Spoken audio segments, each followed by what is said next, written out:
السلام علیکم کیس کے ناول پہ آپ سب کو ویلکم۔ ایک خوبصورت ناول پیش کر رہے ہیں جس کا نام ہے پھول کھلے پیراہن میں۔ ناول کی رائٹر ہیں فوزیہ یاسمین۔ چلیے چلتے ہیں ناول کی جانب۔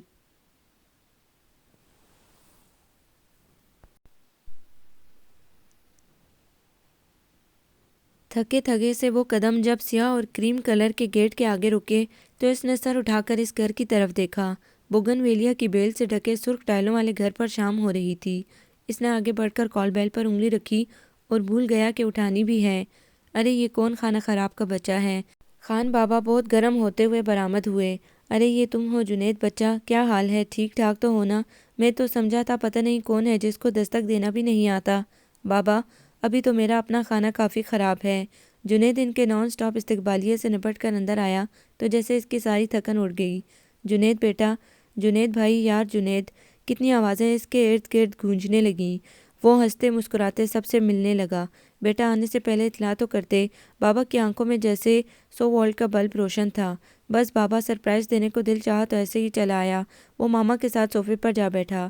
ایسے سرپرائز نہ ہی دیا کریں تو بہتر ہے، ہماری پبلک کا دل کافی کمزور ہے۔ مانی نے مما کی طرف اشارہ کیا جن سے یہ اچانک خوشی سنبھالی نہیں جا رہی تھی۔ جی نہیں، ہماری مما بہت بہادر ہیں۔ اس نے مما کو بہت محبت سے دیکھا۔ میرا خیال ہے بیٹا جی کہ تم فریش ہو جاؤ، باتیں تو ہوتی ہی رہیں گی۔ مما کی آنکھیں اس کے تھکے ہوئے چہرے پر جمی تھیں۔ کیوں، کیا پلین کو دھکا لگا کر آ رہے ہیں؟ مانی کی زبان پھر حرکت میں آئی تو وہ اس کے سر پر چپت لگاتے ہوئے اٹھ کھڑا ہوا۔ آدھے گھنٹے تک گرم پانی سے شاور لیتے ہوئے اس کی کافی تھکن بھاگ گئی اور جب وہ کمرے میں واپس آیا تو سورج اپنا آخری سفر طے کر کے پہاڑوں کے پیچھے غائب ہو چکا تھا اور غروب ہوتے سورج کے ساتھ اسلام آباد شہر کی ایک ایک کر کے جلتی ہوئی لائٹیں اس کے کمرے کی کھڑکی سے صاف نظر آ رہی تھیں۔ وہ لائٹ آن کیے بغیر خاموشی سے کرسی پر بیٹھ گیا۔ یہ منظر آج بھی اتنا ہی جکڑ لینے والا تھا جتنا آج سے بہت سال پہلے جب پاپا نے یہ مکان خریدا تھا تو اس نے سب سے لڑ کر یہ کمرہ لیا تھا جہاں سے سورج غروب ہونے کا یہ منظر ہر روز وہ کھڑکی میں کھڑے ہو کر دیکھتا۔ وہ ضدی یا جھگڑالو نہیں تھا، لیکن اسے اپنے کمرے، اپنے بیڈ کی اتنی عادت تھی کہ وہ کہیں اور سکون سے رہ ہی نہیں پاتا تھا۔ اور چچا حسن کتنا ہنس کر پاپا سے کہتے کہ تمہارے اس بیٹے کے سینے میں تو لڑکی کا دل فٹ کیا ہے اللہ میاں نے، اپنے گھر سے، اپنے کمرے سے، اپنے تکیے اور چادر سے محبت کرنے والا دل، لڑکیوں کی طرح سافٹ اور حساس۔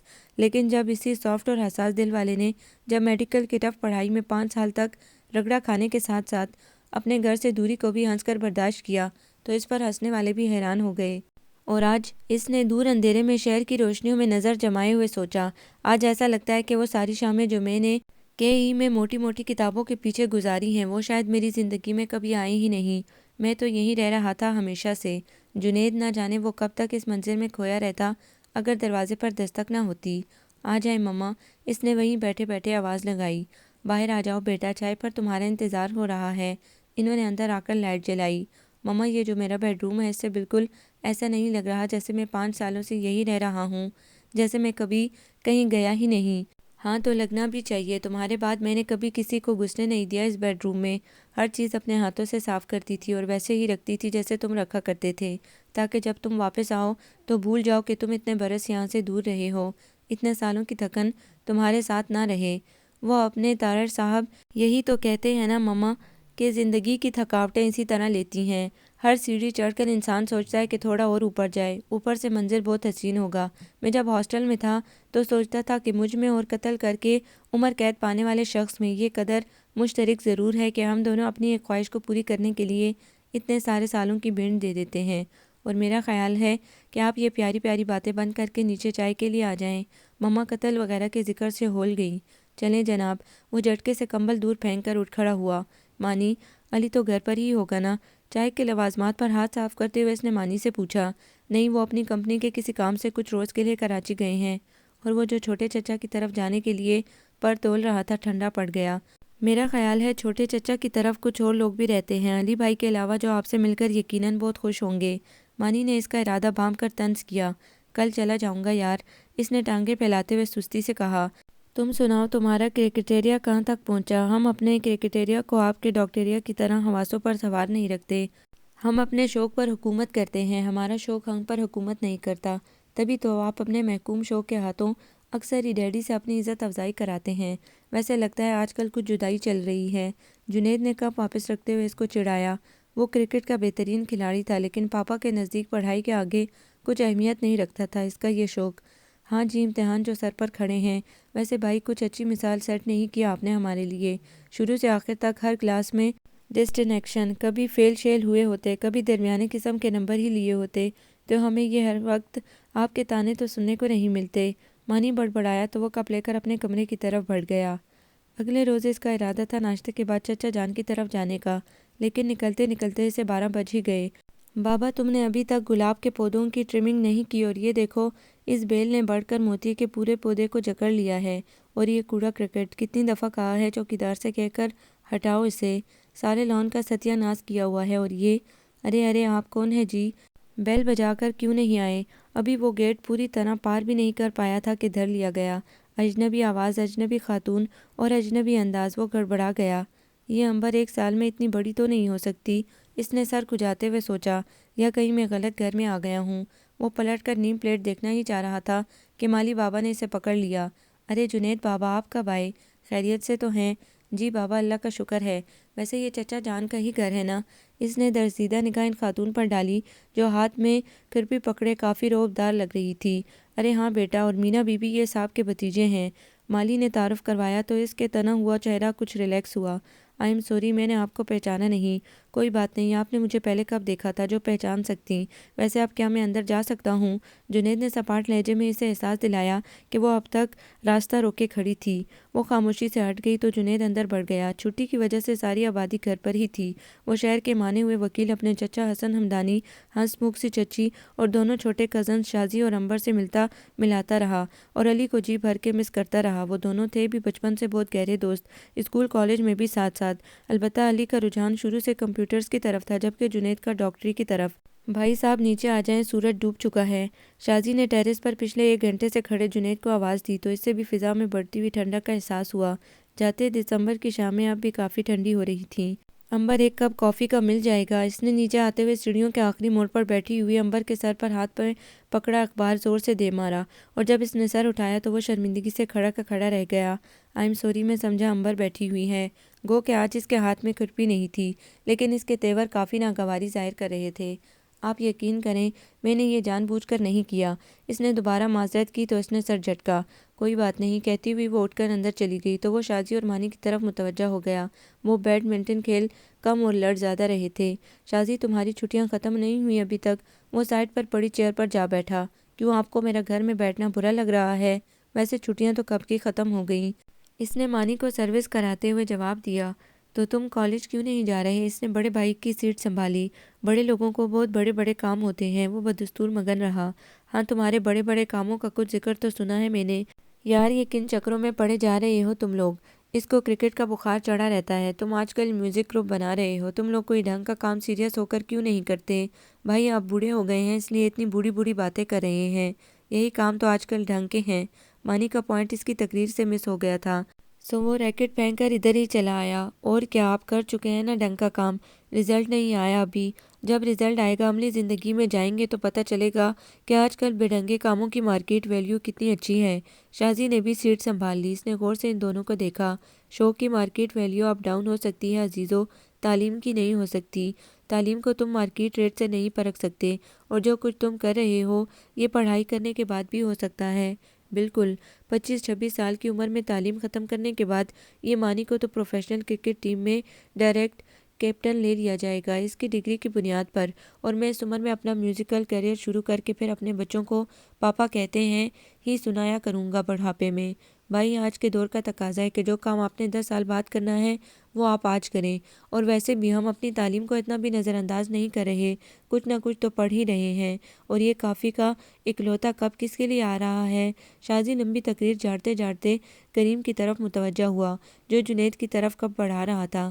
مینا بی بی کہہ رہی تھیں آپ کافی مانگ رہے تھے۔ میں؟ کب؟ اچھا ہاں۔ اس نے کپ پکڑتے پکڑتے پھر شازی کو دیکھا۔ یہ مینا بی بی کون ہے؟ امی کی دور کی کوئی بانجی ہیں۔ ان سب کے رشتہ داروں کے متعلق معلومات کافی ناقص رہا کرتی تھیں، سو وہ تفصیل میں جائے بغیر کافی کی طرف متوجہ ہو گیا۔ اسلام آباد ایئرپورٹ پر اندرون ملک پروازوں کے ٹرمینل میں آدھے گھنٹے سے بور ہوتے ہوئے جنید اب تنگ آ کر واپس مڑنے ہی لگا تھا کہ لاؤنج سے باہر آتے علی کو دیکھ کر اطمینان کا سانس لیتے ہوئے وہیں رک گیا۔ علی لاؤنج سے باہر نکل کر اب متلاشی نظروں سے ادھر ادھر دیکھ رہا تھا۔ صاحب جی ٹیکسی چاہیے؟ اس نے پیچھے سے جا کر علی کے کندھے پر ہاتھ رکھا۔ نہیں چاہیے، علی نے مڑے بغیر جواب دیا۔ صاحب جی ٹیکسی؟ اس نے دوبارہ اس کا بازو ہلایا۔ نہیں چاہیے نا، سنتے نہیں ہو؟ علی نے پھر مڑ کر دیکھنے کی زحمت گوارا نہیں کی۔ صاحب جی مفت لے جاؤں گا اب کہ اس نے زور سے کندھا ہلایا۔ یار کہ جو دیا نہیں جانا۔ علی جلا کر پیچھے مڑا اور ایک سیکنڈ کے لیے حیران رہ گیا۔ ٹیکسی نہیں چلے گی صاحب؟ جنید کے چہرے پر شرارتی مسکراہٹ تھی۔ خبیث، وہ ایک دم اس کے گلے لگ گیا۔ پکی پکی چھٹی کر کے آئے ہو یا ابھی کچھ وائفز کا دم چلا رہتا ہے؟ گاڑی میں بیٹھ کر علی نے اس سے پوچھا۔ منہ پر مار کر آیا ہوں سارے وائفز۔ اچھا، اس کا مطلب ہے روز تم اپنی شکل دکھا دکھا کر بور کیا کرو گے؟ علی نے بیزاری سے سر ہلایا۔ ویسے اچھا ہوا تم آ گئے، مجھے تم سے بہت اہم بات شیئر کرنی تھی۔ وہ کیا؟ جنید نے موڑ پر گاڑی آہستہ کی۔ میں شادی کر رہا ہوں، علی نے اپنی طرف سے دھماکہ کیا۔ اچھا، اس نے موڑ کاٹتے ہوئے سر میری سے کہا۔ اچھا، علی نے تپ کر اسے دیکھا۔ صرف اچھا؟ حد ہے یار، تمہارے لنگوٹیے یار کی زندگی کی سب سے بڑی خوشی ہے اور صرف اچھا؟ ہاں، اس لیے کہ میرے لنگوٹیے یار کا اگر بس چلتا نا تو 17 برس کی عمر سے اب تک 20 شادیاں کر چکا ہوتا۔ نہیں یار، وہ سب تو دل لگی تھی، صرف دل لگی۔ علی کسیا کے رہ گیا۔ تم نے کبھی دل لگی اور محبت میں فرق کیا ہے علی؟ ریڈ لائٹ پر گاڑی روکتے ہوئے جنید تھوڑا سنجیدہ سا ہو گیا۔ ہاں کیا ہے۔ تم نے گاڑی روکی ہے جنید اس لیے کہ سامنے لائٹ ریڈ ہے، تم کچھ دیر کے لیے ہی رکو گے لیکن رکو گے ضرور، اور پھر تم آگے بڑھ جاؤ گے اس جگہ پر اپنا کوئی بھی نشان چھوڑے بغیر، لیکن پھر گاڑی تمہارے اپنے گھر کے آگے جا کر رکے گی، کبھی آگے نہ بڑھنے کے لیے۔ بس یہی فرق ہوتا ہے۔ میں ریڈ لائٹ پر رکا ہوں کہ یہ اصول ہے، تم اپنی بے اصول محبتیں اس کے ساتھ بے شک مت ملاؤ، جنید نے بیزاری سے کہا تو علی چڑ گیا۔ تم بھی بور مت کرو، اتنے سال لڑکیوں کے ساتھ پڑھ کر بھی ایسے ہی رہے۔ میں پڑھتا رہا ہوں، لڑکیاں نہیں دیکھتا رہا۔ اس نے ٹریفک بلاک ہونے کا غصہ علی پر اتارا۔ پھر بھی یار کوئی ہلکا سا خاکہ تو ہوتا ہے ذہن میں جو انسان کو یاد نہیں رہتا لیکن اچھا لگتا ہے۔ اتنا تو کہو کہ تمہیں لڑکیوں کی کون سی قسم اچھی لگتی ہے؟ شرمائی شرمائی سر جھکا کر چلتے چلتے دروازے سے ٹکرا جانے والی، دوسروں کی ذرا زور کی آواز سے سہم جانے والی، یا سر اٹھا کر چلنے والی، اپنے زوردار آواز سے دوسروں کو چپ کرا دینے والی۔ علی جان کو آ گیا۔ نہیں یار، جنید نے دور آسمان پر نگاہ ڈالی اور سوچ کر بولا۔ بے اعتماد ڈرپوک لوگ تو شاید ان کی پسند ہوتے ہیں جنہیں اپنا سر بلند رکھنے کے لیے دوسروں کے سر جھکا دیکھنے کی خواہش ہو، جو دوسروں کی نظروں میں دیکھنے کا حوصلہ نہ رکھتے ہوں، انہیں مخالف کی نظر ہمیشہ جھکی رہنے کی خواہش ہوتی ہے۔ مجھے دبی دبی خوفزدہ بے اعتماد لڑکیاں اچھی نہیں لگتی۔ عورت تو بڑا خوبصورت تحفہ ہے مالک کا، انہیں تو اپنے ہونے پر ناز ہونا چاہیے، فخر ہونا چاہیے، نہ کہ شرمندگی اور خوف۔ تمہارا مطلب ہے مغرور ہونا چاہیے؟ علی اس کا مذاق اڑانے لگا، کانٹے دار جھاڑیوں کی طرح کہ پاس سے گزرنے والوں کے دامن میں بھی سوراخ کر ڈالیں۔ جنید آہستہ سے مسکرا دیا۔ نہیں، لیکن پھولوں کی طرح قابل نظارہ بھی نہیں ہونا چاہیے۔ عورت کو تو بس خوشبو کی طرح ہونا چاہیے جو وجود نہیں رکھتی، نظر نہیں آتی، لیکن جس جگہ موجود ہوتی ہے وہ ساری فضا خوبصورت اور خوشگوار ہوتی ہے۔ مجھے بھی ایسی لڑکیاں اچھی لگتی ہیں جو محفل سے غیر حاضر ہوں لیکن ان کی موجودگی محسوس ہوتی ہو، جن کے اندر کا اعتماد ان کو کسی مرد کے سہارے کا محتاج نہ بناتا ہو، جس کے اندر کی آگہی نے اسے باعلم اور باخبر بنایا ہو، مغرور اور خود پسند نہیں۔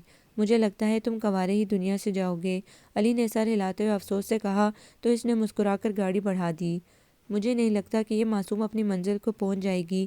جنید نے ٹھوس بھری گاڑی کے اندر نظر دوڑائی۔ یقیناً نیچے پہنچے گی، کیونکہ میں نے آج تک کسی گاڑی کو بغیر چابی کے چلتے ہوئے نہیں دیکھا۔ شازی نے اس کی اصل بات نظر انداز کرتے ہوئے احساس دلایا کہ وہ گاڑی کی چابی اندر ہی بھول آیا تھا۔ خیر، وہ تو میں لے آتا ہوں، تم لوگ برائے مہربانی یہ ٹین ڈباز باہر نکالو۔ وہ ان کو ڈپٹتا ہوا اندر بڑھ گیا۔ وہ سب لوگ آج سنڈے منانے کے چکر میں پکنک کے لیے نکلے تھے اور مانی اپنے کرکٹ کے شازی گٹار اور عنبر کھانے پینے کے ڈھیروں سامان کے ساتھ گاڑی میں ٹھس کر بیٹھے ہوئے تھے۔ میں آخری دفعہ کہہ رہی ہوں، برائے مہربانی مجھے تنگ مت کریں۔ وہ چابی اور علی دونوں کو دیکھتا ہوا لاؤنج میں آ نکلا تھا جب جھنجھلائے ہوئے لہجے میں ریسیور پر کسی کو ڈانٹتی مینا نے اس کے قدم وہیں روک دیے۔ یا اللہ، کس کی شامت آئی ہے؟ وہ کھڑا سوچ ہی رہا تھا کہ ریسیور رکھتے وہ پلٹی۔ دروازے پر اسے دیکھ کر اس کی شفاف پیشانی پر لاتعداد شکنیں پڑ گئیں۔ آپ نہیں چلیں گی ہمارے ساتھ؟ اس کی پوزیشن کافی پریشان کن تھی، جیسے وہ چھپ کر اس کی باتیں سن رہا ہو، سو اس نے کرٹسی دکھا کر معاملہ برابر کرنے کی کوشش کی۔ نہیں، وہ پلٹ کر جانے لگی کہ سامنے سے علی برآمد ہوا۔ یہ تم لوگ یہاں کیوں کھڑے ہو؟ چلو چلو جلدی گاڑی میں بیٹھو۔ علی بھائی میری طبیعت کچھ ٹھیک نہیں۔ ہاں تو ٹھیک ہو جائے گی کھلی ہوا میں جانے سے۔ علی کی یہ پیچھے پڑ جانے والی عادت جس سے وہ بہت چڑھتا تھا آج اسے بہت اچھی لگی، جس سے سچ ہو کر وہ عنبر کے ساتھ گاڑی میں جا بیٹھی اور اس دن کنول جھیل کے خوبصورت کنارے علی سے کرکٹ کھیلتے ہوئے شرط لگا کر جھیل کے بالکل سامنے سب سے اونچی چوٹی پر چڑھتے ہوئے لکڑیاں اکٹھی کر کے دھوئیں والی کالی چائے پیتے ہوئے اور شام کو واپسی سے کچھ دیر پہلے شازی سے گٹار پر یوں ہی بے سبب نہ پھیرا کرو سنتے ہوئے اس نے بہت کوشش کی کہ اس لڑکی کی طرف نہ دیکھے جس کی آنکھوں کا گہرا برف جیسا سکوت اس کی ہنسی کا ساتھ نہیں دیتا تھا، لیکن جب آنکھوں پر وہ سالوں سے کڑے پہرے بٹھاتا آیا تھا آج نہ جانے کیوں بغاوت پر تل گئی تھی۔ چچی جان آپ کا بلڈ پریشر تو بہت زیادہ ہے، لگتا ہے آپ کو یہ احتیاط نہیں کرتی۔ جنید سیدھا ہو کر کرسی پر بیٹھتا ہوا بولا۔ ارے بیٹا احتیاط تو بہت کرتی ہوں، بس یہ بڑھاپا جو ہے سو بیماریوں کی جڑ۔ وہ بڑھاپے کا رونا روک کر کریم کو چائے کا آرڈر دینے لگی۔ آپ کا لان کافی نکھر آیا ہے، جنید نے ٹانگیں پھیلاتے ہوئے کہا۔ ساری رات کی بارش کے بعد صبح کی چمکیلی دھوپ کافی اچھی لگ رہی تھی۔ یہ سب تو مینا کی محنت ہے، مجھے تو اس موئے بلڈ پریشر نے کچھ کرنے کے قابل ہی نہیں چھوڑا۔ مینا؟ جنید دھیرے سے مسکرایا۔ غیر موجود رہ کر بھی موجود۔ تم نے کیوں تکلیف کی بیٹی؟ کریم کہاں ہے؟ چچی جان سے چائے کی ٹرے لاتے دیکھ کر بولی۔ وہ عنبر اور شازی کو ناشتہ دے رہا ہے۔ اس نے ٹرے لان کے درمیان چھوٹی میز پر رکھ دی۔ تو کیا علی ابھی تک نہیں جاگا؟ نہیں خالہ جان، وہ ابھی تک سو رہے ہیں۔ ایک تو میں اس لڑکے سے بہت تنگ ہوں، اب چھٹی کے دن کا یہ مطلب بھی نہیں کہ سارا دن سوتے ہی رہو۔ چچی جان بڑبڑانے لگیں، پھر واپس جاتی مینا سے بولی۔ ارے بیٹا تم ذرا جنید کو چائے بنا کر دو، میں اس کی خبر لے کر آتی ہوں۔ وہ علی کی خبر لینے چلی گئیں تو جنید اس کی طرف متوجہ ہوا۔ اور جناب آپ کا کیا حال ہے؟ وہ انس کے سامنے دونوں گھٹنے زمین پر رکھے چائے بنا رہی تھی۔ اللہ کا شکر ہے، وہی سپاٹ لہجہ۔ سنا ہے آپ کو باغبانی کا کافی شوق ہے؟ جی صحیح سنا ہے۔ چینی کتنی؟ وہ سر جھکائے مگن رہی۔ ایک چمچ، لیکن لگتا ہے آپ کو بولنے کا کوئی خاص شوق نہیں۔ اس نے پہلی دفعہ نظر اٹھا کر جنید کو دیکھا اور پھر نظر جھکا لی۔ کوئی خاص نہیں، مختصر جواب آیا۔ یہ کوئی اچھی عادت تو نہیں، انسان کو کم از کم اتنا تو بولنا چاہیے کہ اپنے آپ کو ایکسپریس کر سکے۔ وہ مسلسل اس کا گھیراؤ کیے ہوئے تھا۔ یہ بھی ضروری نہیں کہ انسان ہر دوسرے کے سامنے اپنے آپ کو ایکسپریس بھی کرے۔ اس کے لہجے میں ہلکی سی تندی آ گئی۔ جنید ایک دم خاموش ہو گیا۔ واقعی ضروری تو نہیں، اس نے تھوڑی دیر بعد سر ہلا کر کہا۔ تو مینا اسے دیکھنے پر مجبور ہو گئی۔ اسے شاید لفظ دوسرا بہت برا لگا تھا، حالانکہ وہ بہت کوشش کرتی تھی کہ اس کے لہجے میں اتنی تپش نہ آئے کہ مقابل خواہ مخواہ برا مان جائے، لیکن کبھی کبھی خود بخود ہی ایسا ہو جاتا تھا۔ اسے جنید کا ایک دم چپ ہو جانا محسوس ہوا۔ میرا مطلب یہ تھا کہ ضروری تو نہیں کہ میں بھی اسے اچھی عادت ہی سمجھوں۔ اس نے بات سنبھالنے کی کوشش کی۔ جنید مسکرا دیا۔ گویا آپ اپنی عادت کے متعلق خود فیصلہ کرتی ہیں، دوسروں کی تعریف یا برائی پر نہیں۔ یہی سمجھ لیں۔ وہ اس کے ہاتھ میں چائے کی پیالی تھما کر اٹھنے لگی۔ اچھی عادت ہے، بلکہ بہت اچھی، اس لیے بھی کہ مجھے پسند ہے۔ مینا نے ایک دم سر اٹھا کر اسے دیکھا، کچھ دیر خاموش رہی، پھر ہموار لہجے میں بولی۔ علی بھائی آپ کے لیے ناشتہ لاؤں؟ جنید نے مڑ کر دیکھا۔ علی دن کے 10 بجے اٹھ کر منہ پھلائے آ رہا تھا۔ شاید چچی جان سے ڈانٹ کھائی تھی۔ نہیں مینا، صرف ایک کپ چائے کا دے دو۔ وہ دوسری کرسی پر بیٹھ گیا۔ اور تمہیں صبح صبح کوئی کام نہیں ملا کرنے کو جو ادھر دوڑے چلے آئے ہو؟ آخر رشتہ داروں کے ہاں جانے کے بھی کچھ اوقات ہوتے ہیں۔ علی ماما کا غصہ اس پر اتارنے لگا۔ کون سے اوقات کی بات کر رہے ہو بھائی، صبح کے یا دوپہر کے؟ جنید نے مذاق اڑانے والے انداز میں کہا تو وہ کسیا گیا۔ اب میں بھی کیا کروں، اگر سورج صبح 6 بجے طلوع ہو جائے تو اسے بھی آخر سوچنا چاہیے کہ چھٹی کا دن ہے۔ کیا ہوگا اگر 2-4 گھنٹے لیٹ نکل آئے تو؟ علی نے منہ بنایا۔ اور ہاں تم نے وہ کام کیا جو تمہیں کہا تھا، کرنے ہی تو والا تھا۔ جنید جاتی ہوئی مینا پر نظر ڈالتے ہوئے بولا۔ لیکن اچانک ہی چچی جان کو تمہاری خبر لینا یاد آ گیا۔ ویسے یار ابھی تک تو مجھے بھی پوری طرح یقین نہیں آیا، کہیں ایسا نہ ہو کہ عین وقت پر تم پٹری بدل لو۔ جنید نے اسے چھیڑا۔ وہ کئی دنوں سے چچی جان سے بات کرنے کا موقع تلاش کر رہا تھا کہ انہیں بتا سکے کہ ان کا بیٹا اب اتنا بڑا ہو چکا ہے کہ کسی کے بارے میں سنجیدگی سے سوچ سکے۔ اچھا بکواس کرنے کی ضرورت نہیں، علی تب گیا۔ اچھا بابا نہیں کرتا بکواس، لیکن ایک بات تو بتاؤ۔ جنید پیالی میز پر رکھ کر پوری طرح سنجیدہ ہو گیا۔ کیا کبھی ایسا بھی ہوتا ہے کہ اچانک ہی کوئی ایسا شخص جسے آپ جانتے بھی نہ ہوں، جس کے متعلق کبھی سوچا بھی نہ ہو، لیکن جب وہ ملے تو لگے کہ وہ ہمیشہ سے ہماری سوچوں میں تھا، جیسے اسے برسوں سے جانتے ہوں، جیسے یہ شروع سے ہمارے ساتھ ہی رہتا آیا ہو؟ خیریت تو ہے نا بھائی؟ علی نے مشکوک نگاہوں سے اسے دیکھا۔ جو پوچھا ہے وہ بتاؤ۔ جنید کی آنکھوں میں الجھن تھی۔ آئیڈیل بنایا ہے کبھی کوئی؟ اپنے پروفیسرز کے علاوہ۔ علی کپ میز پر رکھ کر سنجیدگی سے بولا، کبھی نہیں، ہم حقیقت کی دنیا میں رہنے والے لوگ ہیں، لیکن اس روز تو تم نے کہا تھا کہ تمہیں فلاں فلاں طرح کی لڑکیاں، وہ اور بات تھی۔ اچھی ضرور لگتی ہیں فلاں فلاں طرح کی لڑکیاں، لیکن نہ تو کبھی آئیڈیل بنایا ہے، نہ اسے ڈھونڈا ہے۔ جنید اڑا رہا، یہی تو بات ہے ڈاکٹر صاحب۔ علی مسکرایا، ہم سب خواب دیکھتے ہیں، آئیڈیل بناتے ہیں، اس کو ڈھونڈتے ہیں، لیکن اسے آن کرتے ہوئے ڈرتے ہیں، حقیقت پسندی کا دعویٰ کرنے کی خاطر اپنے خوابوں سے بھی منکر ہو جاتے ہیں۔ تم کسی آسان زبان میں بات کر سکتے ہو؟ جنید چڑ گیا۔ بات سیدھی سی ہے یار، خواب دیکھنا، آئیڈیل بنانا ایک بالکل قدرتی عمل ہے۔ جو لوگ سخت ماحول میں رہتے ہیں وہ تمام عمر اپنے ذہن میں اس شخص کا تصور پالتے رہتے ہیں جو بہت نرم مزاج ہو۔ جن لڑکیوں کے والد حیات نہیں رہتے، ان کے اندر کا عدم تحفظ کا احساس انہیں اپنے سے بہت بڑی عمر کے لوگوں کو آئیڈیلائز کرنے پر مجبور کرتا ہے۔ یہ آئیڈیل، یہ خاکے، یہ ہمارے ذہن میں ہوش سنبھالنے کے ساتھ ہی بننا شروع ہو جاتے ہیں، سالوں ہمارے ساتھ رہتے ہیں، اور خوش قسمتی سے اگر کسی کو اپنا آئیڈیل مل جائے تو ہمارا لاشعور اسے پہچان کر اپنے تمام بے نام و نشان جذبے اس کے نام کر دیتا ہے، اور یار لوگ اسے محبت کا نام دے دیتے ہیں، سمجھے یا نہیں؟ سمجھ گیا ہوں یار، سب سمجھ گیا ہوں۔ جنید نے گہری سانس لے کر کرسی سے ٹیک لگا لی۔ فون کی گھنٹی بہت دیر سے بج رہی تھی۔ اس نے لاؤنج میں جھانکا اور کسی کو آس پاس نہ پا کر فوراً ریسیور اٹھا لیا۔ ہیلو، زرمینہ کو بلا دیں۔ بھاری مردانہ آواز اس کے کان سے ٹکرائی۔ کون؟ زرمینہ؟ اچھا ہاں، ہولڈ کریں پلیز۔ تو اصل نام زرمینہ ہے۔ وہ سوچتے سوچتے آگے بڑھ ہی رہا تھا کہ سائڈ کے کمرے سے فلور کشن دونوں ہاتھوں میں اٹھائے وہ برآمد ہوئی۔ زرمینہ آپ ہی ہیں نا؟ اس نے کنفرم کرنا مناسب سمجھا۔ جی۔ وہ رک گئی۔ آپ کا فون ہے، وہ سرسری انداز میں بتا کر مڑنے ہی والا تھا کہ مخالف کے تاثرات نے اسے رکنے پر مجبور کر دیا۔ کون تھا فون پر؟ شکر ہے کہ اس کے ہاتھ میں فلور کشن ہی تھے، ورنہ جس طرح وہ اس کے ہاتھ سے سلپ ہو کر گرے تھے، کوئی نازک چیز ہوتی تو 100 ٹکڑوں میں بکھر جاتی۔ جنید نے سنجیدہ سی نظر اس کی اڑی رنگت والے چہرے پر ڈالی اور میں پوچھ کر آتا ہوں کہہ کر مڑ گیا۔ نہیں میں دیکھ لیتی ہوں۔ جس طرح اچھل کر وہ فون تک آئی تھی، جنید کو فوری طور پر یہی خیال آیا کہ اگر وہ جمپنگ کے مقابلے میں حصہ لیتی تو شاید اس جمپ پر اسے اولمپک میں کوئی میڈل مل سکتا تھا۔ آپ کو کوئی کام ہے؟ اس سے پہلے فون تک آ کر ریسیور ہاتھ میں پکڑ کر اب وہ اس کے باہر جانے کی منتظر تھی۔ جنید تب کر رہ گیا۔ جی نہیں، آپ آرام سے بات کریں۔ خاتون کا خیال ہے کہ میں چھپ کر ان کی باتیں سنتا ہوں۔ وہ لان میں اترنے والی آخری سیڑھی پر بیٹھا اسی بات کو سوچ کر کھول رہا تھا کہ علی نے چونکا دیا۔ تم یہاں باہر کیا کر رہے ہو اکیلے؟ تو اور کیا کروں، وہ تمہاری… کہتے کہتے وہ رک گیا۔ کچھ نہیں، ویسے ہی تمہارا انتظار کر رہا تھا، اور تم کہاں غائب ہو گئے تھے مجھے بلا کر؟ اب غصہ کسی نہ کسی پر تو اتارنا تھا، اندر ہی تھا یار۔ چلو اٹھو باہر چلتے ہیں۔ وہ اسے کھینچ کر باہر لے گیا۔ آخر تم اپنے کپڑے کیوں نہیں پہنتے؟ اب تو لوگ بھی پہچاننے لگے ہیں کہ تم کس کے کپڑے پہن کر روز آ جاتے ہو۔ شہزیب کا کسی جگہ فنکشن تھا اور وہ حسب عادت مانی کی وارڈروب پر حملہ آور تھا۔ بکو مت، صرف 3 شرٹس اور 2 جینز تم سے ادھار لی تھی میں نے، اور اس بات کو بھی 6 مہینے ہو چکے ہیں۔ شازی اس کے آدھے کپڑوں کو وارڈروب سے نکال کر سارے کمرے میں پھیلا چکا تھا۔ اور وہ جو ابھی پچھلے مہینے تم نے نئی شرٹس لی ہیں، ان کو کیا ہوا؟ جنید سائڈ پر کیسٹس کھنگالتے ہوئے بولا، وہ تو میرے سارے دوست دیکھ چکے ہیں۔ تو پھر ایسا کرو، نئے دوست بنا لو، اگر نئے کپڑے نہیں لے سکتے تو۔ علی نے مفت مشورہ دیا۔ نہیں بھائی، ایسا کریں میرے کپڑے پہن جائیں، وہ آپ کے کسی دوست نے نہیں دیکھے ہوں گے۔ امبر چائے کے کپ رکھنے آئی تو لقمہ دے گئی۔ آپ لوگ برائے مہربانی چپ ہو جائیے اور مانی نکالو اپنی نئی جینز جو ابھی تم پرسوں لے کر آئے ہو۔ آخر کہاں چھپائی ہے؟ لیکن جینز پر تو پابندی ہے، جنید نے چھیڑنے والے انداز میں کہا۔ جہاں جینز پر پابندی ہے میں وہاں جا بھی نہیں رہا۔ ایسے تنگ نظروں کے سامنے ہم اپنی پرفارمنس پیش بھی نہیں کرتے۔ جو انسان کی قدر اس کے فن کی بجائے اس کے کپڑوں سے کرے۔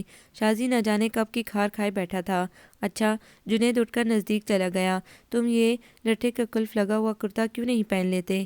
یہ… شازی نے تمسخر سے پہلے جنید کو پھر اس کے ہاتھ میں سفید کلف لگے کرتے کو دیکھا۔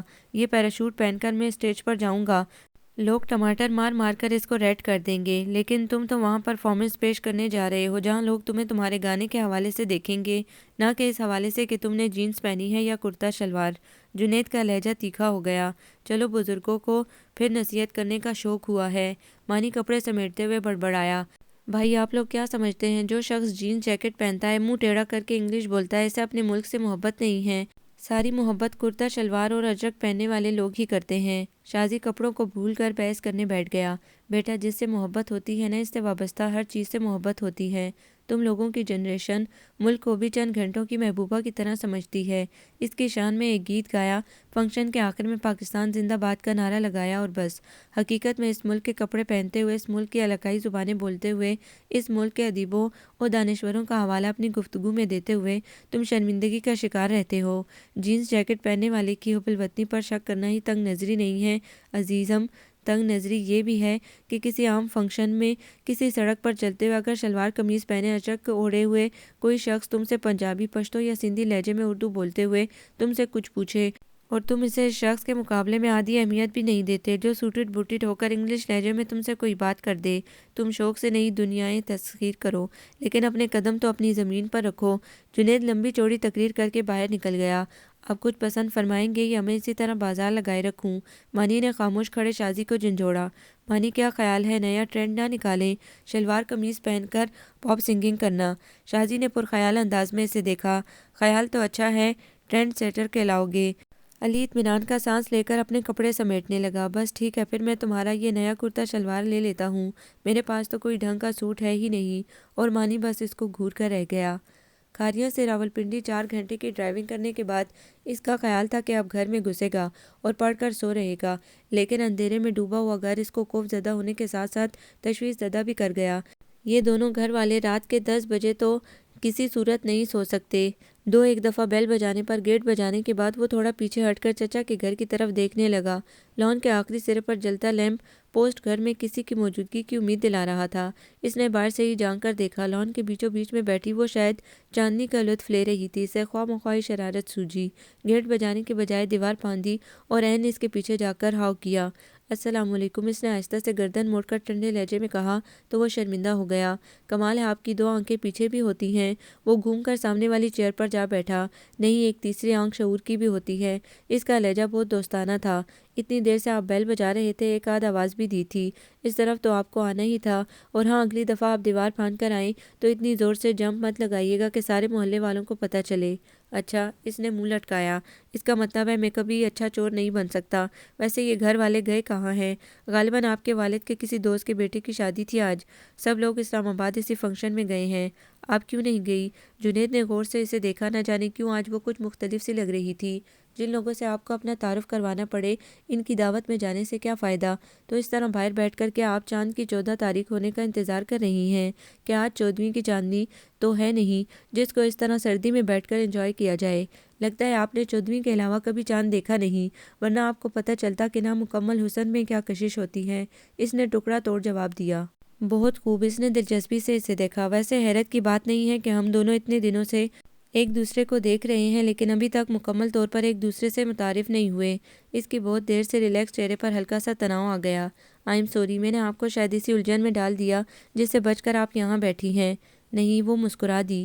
میرا نام زرمینہ ہے، انگلش میں ماسٹرز کیا ہے، میری مما جہاں آرا آنٹی کی بہت عزیز دوست ہیں اور آج کل آپ امتحانوں کی تھکن اتار رہی ہیں۔ اس نے بات کاٹی۔ میری طرح ویسے مجھے جنید کہتے ہیں، ڈاکٹر بننے والا ہوں، اگر پاس ہو گیا تو میڈیسن میرا شوق، خواب، مشن، عشق سب ہی کچھ ہے۔ حالانکہ یہ خواب آج کل کافی مہنگا پڑتا ہے۔ آپ کو پتہ ہے ہمارے ملک میں ایک سرکاری ڈاکٹر کی روز کی تنخواہ روزانہ اجرت پر کام کرنے والے مزدوروں سے بھی کم ہوتی ہے۔ سیاست پر گفتگو منع ہے۔ اس نے ہاتھ اٹھا کر کہا تو وہ آہستہ سے ہنس دیا۔ اسی لیے میں سوچ رہا ہوں رزلٹ آ جائے، اسپیشلائز کے لیے باہر چکر لگایا جائے۔ وہ نہ جانے کیوں اسے سب کچھ سنا رہا تھا۔ اتنے چاہنے والوں کو چھوڑ کر اجنبی دیس میں اتنی دور جا بیٹھا، بہت بہادر ہیں آپ۔ اس نے کندھے اچکا کر کہا، میں شاید اتنی بہادر کبھی نہ بن سکوں۔ ٹھیک کہہ رہی ہیں آپ، انسان بھی بڑی عجیب شے ہے۔ زندگی مشکل ہو تو آسانیوں کو ترستا رہتا ہے، زندگی آرام دہ پرسکون ہو تو خواہ مخواہ مشکلات کے پیچھے بھاگتا رہتا ہے۔ میں کبھی اپنے بیڈ روم سے باہر ڈھنگ سے سو نہیں پاتا تھا، لیکن سالوں میں یہاں سے دور ہاسٹل میں اپنی صرف ایک خواہش کو پورا کرنے کے لیے پڑا رہا۔ ہم جیسے لوگ جن کے قدم زمین پر اور آنکھیں آسمان پر لگی رہیں، ہمیشہ دوہری اذیت کے شکار رہتے ہیں۔ زمین سے محبت بھی کرتے ہیں، اسے چھوڑنا بھی نہیں چاہتے، اور اونچی فضاؤں میں پرواز کرنے کی خواہش بھی ہمیں ہمیشہ بے چین رکھتی ہے۔ میں نے شاید آپ کو بور کر دیا ہے۔ بات مکمل کرتے ہوئے اس نے اسے دیکھا جو ہمدرد دوست کی طرح اس کی دکھ بھری داستان سن رہی تھی۔ وہ چونک کر مسکرا دی۔ نہیں، ویسے ڈوئل پرسنالٹی شاید اسی کو کہتے ہیں۔ شاید اس نے لاپرواہی سے کہتے ہوئے ٹیک لگا لی۔ کچھ لمحے بڑی خاموشی سے گزر گئے۔ اس نے ہلکے سرمئی لباس میں بالوں کو لاپرواہی سے باندھے ہوئے کچھ سوچتی ہوئی لڑکی کو بہت دھیان سے دیکھا۔ کچھ لوگوں کی شخصیت سرتاپا سوال ہوتی ہے، گہرے اسرار کی گہری دھند میں لپٹی ہوئی۔ وہ اسے رات کا ایک حصہ ہی لگی۔ مینا، اس گھر کے سب لوگ آپ سے اچھی طرح متعارف ہیں نا؟ اس نے الجھی ہوئی نظروں سے اسے دیکھا۔ پتہ نہیں وہ کیا پوچھنا چاہ رہا تھا۔ آپ ہم سب پر اعتبار کر سکتی ہیں۔ اگر کوئی آپ کو تنگ کر رہا ہے تو اسے ٹھیک کیا جا سکتا ہے۔ وہ بدستور نہ سمجھنے والے انداز میں اسے دیکھتی رہی۔ آپ کو غالباً فون پر کوئی تنگ کرتا رہا ہے۔ اس کا لہجہ بے حد محتاط تھا۔ آپ چاہیں تو اس کو منع کیا جا سکتا ہے۔ اور یہ کتنی مضحک خیز بات ہوگی کہ کوئی بیوی اپنے شوہر کو فون کرنے سے منع کرنے کے لیے دوسروں کا سہارا لے۔ ٹانگیں سمیٹ کر دونوں بازو ان کے گرد لپیٹتے ہوئے اس نے آہستہ سے ہنس کر بہت اطمینان سے کہہ دیا۔ کتنی دیر وہ خاموشی سے بیٹھا اسے دیکھتا رہا، جیسے ابھی وہ سر اٹھائے گی اور کہے گی، ارے میں تو مذاق کر رہی تھی، آپ کیوں سیریس ہو گئے؟ بہت دیر تک وہ سوچتا رہا کہ شاید اس کے کانوں نے غلط سنا ہے۔ کسی تردید کی منتظر اس کی امید بھری نگاہیں بہت دیر تک اس برف جیسے سکوت والی آنکھوں میں دیکھتی رہی، لیکن وہ تو ایک عام سی بات بہت عام سے لہجے میں اسے بتا کر اب پھر چپ کی پکڑ مارے بیٹھی تھی۔ آپ کے گھر کی چابیاں؟ اس کو اٹھتے دیکھ کر اس نے درمیانی ٹیبل پر رکھی ہوئی چابیوں کی طرف اشارہ کیا۔ آئی ایم سوری، میں نے آپ سے چائے وغیرہ کا نہیں پوچھا۔ نہیں، میں سوؤں گا اب۔ اسے اچانک یاد آ گیا کہ وہ 4 گھنٹے کی ڈرائیو کے بعد بہت تھک کر گھر پہنچا تھا۔ لمبی مسافت کی تھکن اس کے انگ انگ میں جاگ رہی تھی۔ تھکے ہارے قدموں سے وہ اس کے پاس سے گزر کر چلا گیا۔ مجھے معاف کر دینا جنید، لیکن مجھے تمہیں بتانا ہی تھا۔ جاتے ہوئے جنید کی چوڑی پشت پر نظریں جماتے ہوئے اس نے سوچا، کچھ دیر پہلے وہ جب آیا تھا تو تھکن کے باوجود اس کی آنکھیں بہت تازہ تم تھیں، ہنستا مسکراتا ہوا، زندگی سے مطمئن، خوش باش، اور اب جیسے اس نے سب کچھ یہیں کہیں ہار دیا ہو۔ مجھے تمہیں بتانا ہی تھا کہ تم جس راستے پر قدم رکھنے جا رہے ہو وہ تمہاری منزل نہیں ہے، وہ کسی کی بھی منزل نہیں ہے۔ ابھی تو رت بدلی تھی، ابھی تو پھول کھلتے تھے، ابھی تو رات ڈھلنی تھی، ابھی تو زخم سلنے تھے، ابھی تو سرزمین جہاں پر ایک بادل کو گرنا تھا، ابھی تو وصل کی بارش میں ننگے پاؤں پھرنا تھا، ابھی تو کشت غم میں ایک خوشی کا خواب ہونا تھا، ابھی تو سینکڑوں سوچی ہوئی باتوں کو ہونا تھا، ابھی تو ساحلوں پہ ایک ہوائے شاد چلنی تھی، ابھی جو چل رہی ہے یہ تو کچھ دن بعد چلنی تھی۔ وہ کتنے ہی دن کمرے میں بند اپنی قسمت کی مضحکہ خیزی پر ہنستا رہا۔ وہ کوئی بہت زائد خوش قسم کا انسان نہیں تھا، لیکن جس کو کتابوں میں چھپے ہوئے لفظوں سے پیار ہو جائے وہ کسی اور کی طرف آسانی سے متوجہ نہیں ہوتا۔ ساری عمر کنجوس کی چھپائی ہوئی دولت کی طرح اپنے جذبے سنبھال سنبھال کر رکھتے ہوئے کسی کے نام بھی کیے تو اس کے جس کا دامن پہلے ہی بھرا ہوا تھا، اس شخص کی طرح جس نے اپنی پونجی اپنی دولت چھپا چھپا کر رکھی ہو، اور جب وہ بازار کیش کرانے جائے تو پتہ چلے کہ بازار میں کرنسی ہی بدل چکی ہے۔ تمہاری نسل کی یہی خرابی ہے، صرف اپنے بارے میں سوچتے ہو۔ وہ لاؤنج میں اترنے والی آخری سیڑھی پر کھڑا رہ گیا۔ پاپا مانی پر بگڑ رہے تھے، نہ جانے کس بات پر۔ کتنے دنوں سے اس نے گھر کے کسی بھی معاملے میں دخل دینا چھوڑا ہوا تھا، اس لیے نہیں کہ وہ دنیا سے بیزار ہو چکا تھا، بلکہ اس لیے کہ ایک دفعہ انسان کہیں سے دھوکہ کھا جائے تو برسوں اپنے اوپر اعتماد کرتے ہوئے ڈرتا ہے۔ معاف کیجیے گا پاپا، لیکن آپ بھی اس وقت صرف اپنے بارے میں ہی سوچ رہے ہیں۔ مانی قالین پر جاگرز رگڑتا ہوا بولے بغیر نہیں رہ سکا۔ آپ یہ کیوں نہیں سوچ رہے کہ جس طرح آپ کو اپنا بزنس عزیز ہے، مجھے بھی اپنا کیریئر اسی طرح پیارا ہے۔ اسی بزنس کی وجہ سے آج تم اس قابل ہوئے ہو کہ اپنے کیریئر کے متعلق سوچ سکو۔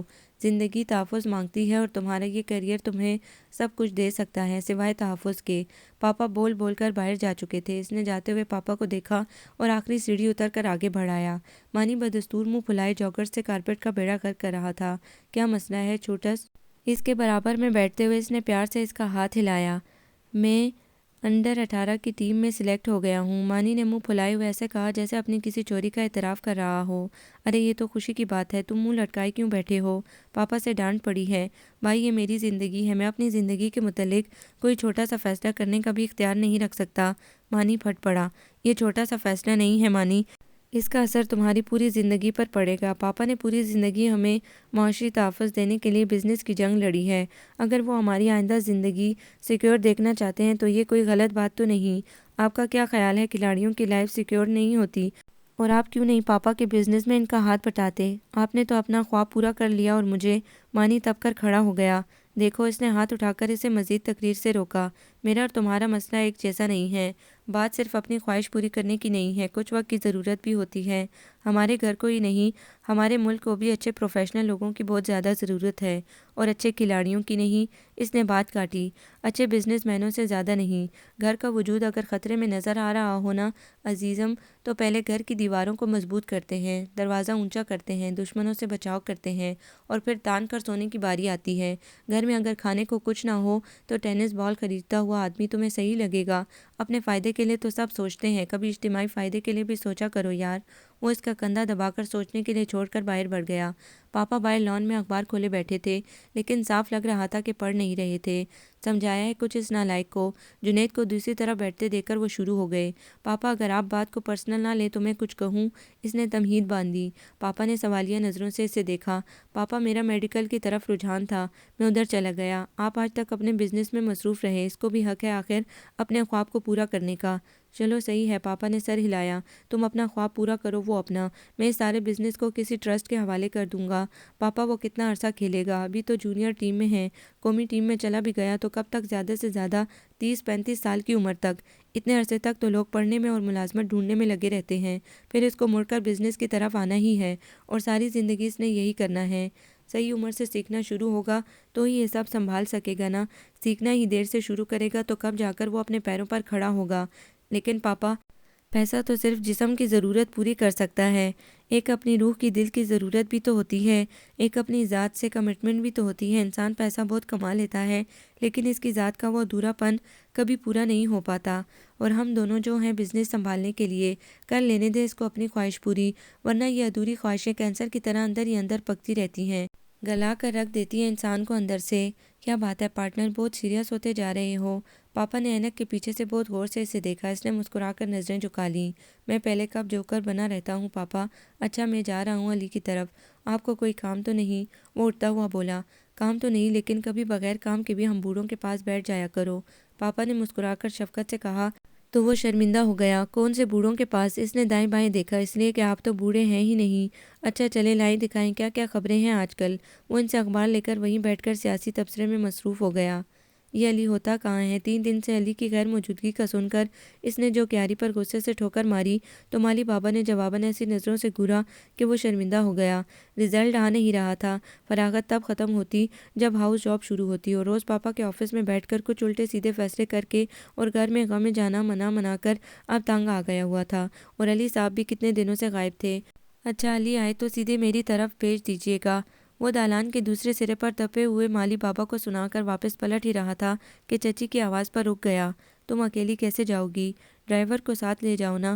ڈرائیور چھٹی پر ہے آنی، پہلے بھی بتایا تھا آپ کو۔ وہ خریداری کی لسٹ سنبھالتی چادر ڈھنگ سے لیتی ہوئی آگے آگے اور نصیحتیں کرتی چچی جان پیچھے پیچھے اندر سے برآمد ہوئیں۔ ارے جنید، باہر سے ہی واپس کیوں جا رہے ہو بیٹا؟ اتنے دنوں سے کہاں تھے؟ اچھا ذرا یہ مینا کو مارکیٹ تک تو لے جاؤ۔